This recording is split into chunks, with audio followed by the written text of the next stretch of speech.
Tim Garuda sudah menjalani latihan terakhir dengan dipimpin oleh pelatih Alex Pastor, menggantikan peran pelatih utama Patrick Kluivert, yang dinilai telah melakukan blunder fatal pada laga sebelumnya.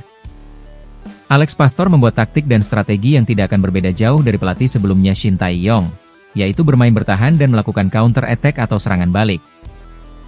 Ikuti terus perkembangan berita bola terbaru, baik dari dalam dan luar negeri, hanya di channel Gol Berita Dalam Bola.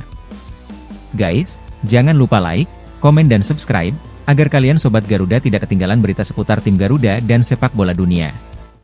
Tim Garuda sudah menjalani latihan terakhir dengan dipimpin oleh pelatih Alex Pastor, menggantikan peran pelatih utama Patrick Kluivert, yang dinilai telah melakukan blunder fatal pada laga sebelumnya.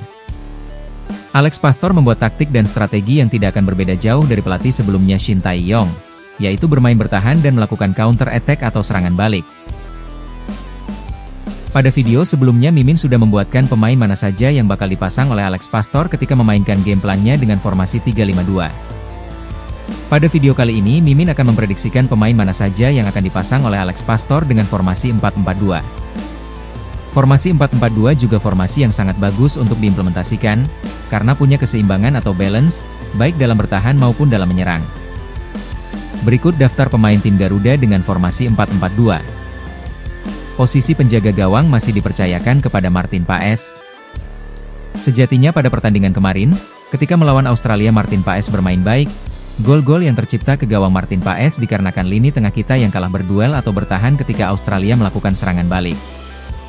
Kalah atau lepasnya penjagaan terhadap pergerakan pemain Australia atau man-to-man marking, ketika terjadi tendangan pojok atau set piece. Tidak ada yang salah sama sekali dari penampilan Martin Paes di bawah mister gawang Garuda. Selanjutnya, posisi bek kiri dipercayakan kepada Justin Hubner. Absennya Justin Hubner dalam laga melawan Australia akibat terkena kartu merah pada pertandingan melawan Arab, membuat posisinya digantikan oleh Kelvin Verdong.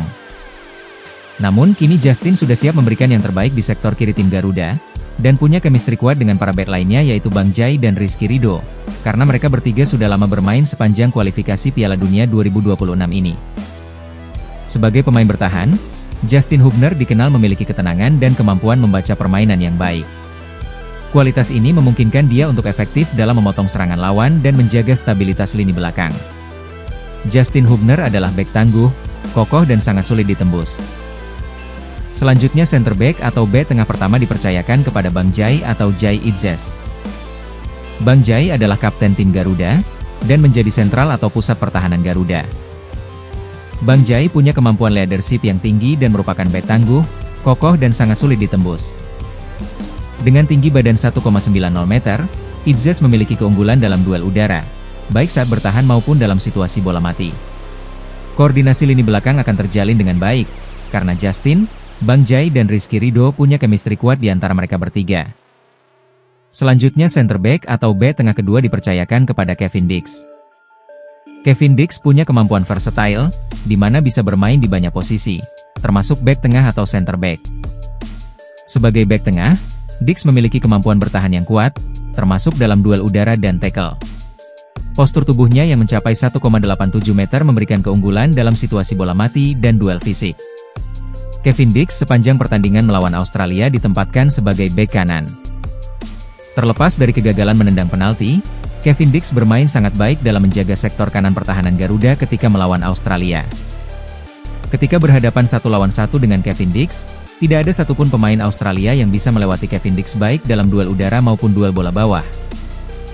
Selanjutnya bek kanan dipercayakan kepada Rizky Ridho. Rizky Ridho memiliki kedisiplinan dan pemahaman taktik bertahan yang baik. Ketika ditempatkan sebagai bek kanan, ia dapat menerapkan kemampuan bertahannya untuk menutup pergerakan sayap lawan dan menjaga stabilitas lini belakang. Dengan tinggi badan 1,83 meter, Rizky Ridho memiliki keunggulan dalam duel udara. Penampilan Rizky Ridho sepanjang kualifikasi Piala Dunia 2026 terbilang sangat baik.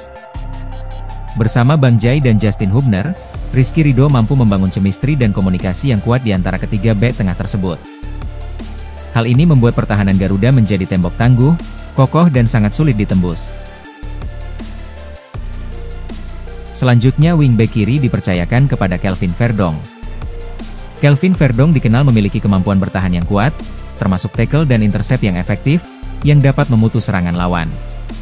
Diklaim punya 4 paru-paru karena mampu berlari sepanjang 90 menit tanpa merasakan kelelahan.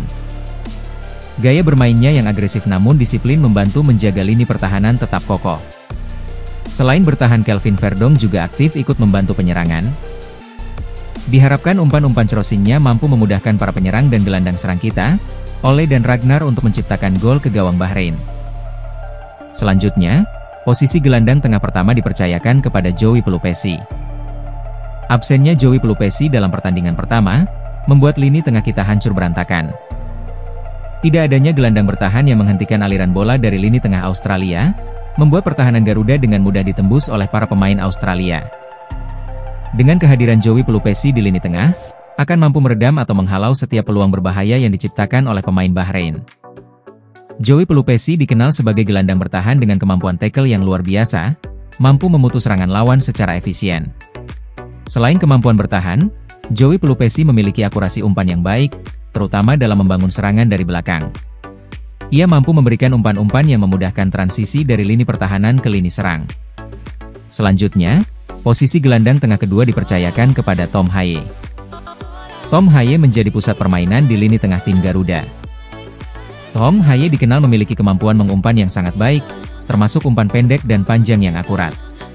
Hal ini memungkinkan pengaliran bola yang efektif dari lini belakang ke lini depan, membantu timnas Indonesia dalam membangun serangan dengan lebih terstruktur. Sebagai seorang deep lying playmaker, Haye mampu mengendalikan tempo permainan dari lini tengah. Kemampuannya dalam mempertahankan penguasaan bola dan menentukan arah serangan sangat penting untuk menghadapi tim seperti Bahrain yang mungkin menerapkan tekanan tinggi. Adapun duet antara Tom Haye dan Joey Pelupesi serta Ivar Jenner, akan memudahkan pekerjaan Tom Haye dalam menciptakan assist atau umpan kunci bagi penyerang tim Garuda.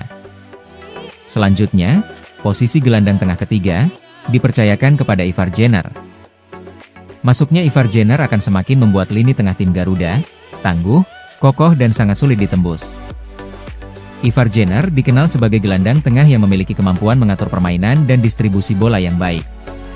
Penampilannya yang impresif di lini tengah, seperti saat melawan Australia, menunjukkan perannya dalam menghidupkan permainan timnas Indonesia. Jenner memiliki visi permainan yang baik dan mampu mengalirkan bola dengan akurat, baik melalui umpan pendek maupun umpan panjang. Mengingat Ivar Jenner punya kemampuan scanning yang baik dalam setiap pertandingan, memudahkannya mengontrol dan membaca permainan Bahrain, untuk mematikan setiap pergerakan pemain tengah atau penyerang dari Bahrain. Ia mampu membuka ruang, mengatur serangan, dan memberikan umpan kunci bagi para penyerang. Selanjutnya, posisi gelandang serang kiri dipercayakan kepada Ragnar Oratmangun. Ragnar Oratmangun dikenal sebagai pemain serba bisa yang dapat beroperasi di berbagai posisi menyerang, termasuk sayap kanan, sayap kiri, dan gelandang serang. Fleksibilitas ini memungkinkan pelatih untuk menyesuaikan taktik sesuai kebutuhan tim. Sebagai gelandang serang kanan, kecepatan dan kemampuan dribble Ragnar Oratmangun dapat menciptakan peluang dengan melewati bek lawan dan memberikan umpan silang akurat ke area penalti. Ragnar Oratmangun memiliki visi bermain yang tajam dan kreativitas tinggi, memungkinkan dia untuk menciptakan peluang bagi rekan setim melalui umpan terobosan dan pergerakan tanpa bola yang cerdas. Selanjutnya, posisi gelandang serang kanan atau striker dipercayakan kepada Ole Romeni. Ole Romeni dikenal sebagai pemain serba bisa yang mampu beroperasi di berbagai posisi lini serang, termasuk sayap kiri, sayap kanan, gelandang serang, dan striker. Kemampuan ini memberikan pelatih fleksibilitas dalam menyusun strategi dan formasi tim sesuai kebutuhan pertandingan. Debut Ole Romeni bersama timnas Indonesia ditandai dengan penampilan impresif saat mencetak gol dalam pertandingan melawan Australia pada 20 Maret 2025. Pengalaman internasional ini menambah kepercayaan diri dan ketajamannya di lini depan. Dengan postur tubuh yang mengesankan dan kemampuan dribble yang cemerlang, Ole Romeni sering unggul dalam duel melawan bek lawan. Hal ini menjadikannya ancaman serius bagi pertahanan lawan, baik saat bermain sebagai gelandang serang kanan maupun sebagai striker.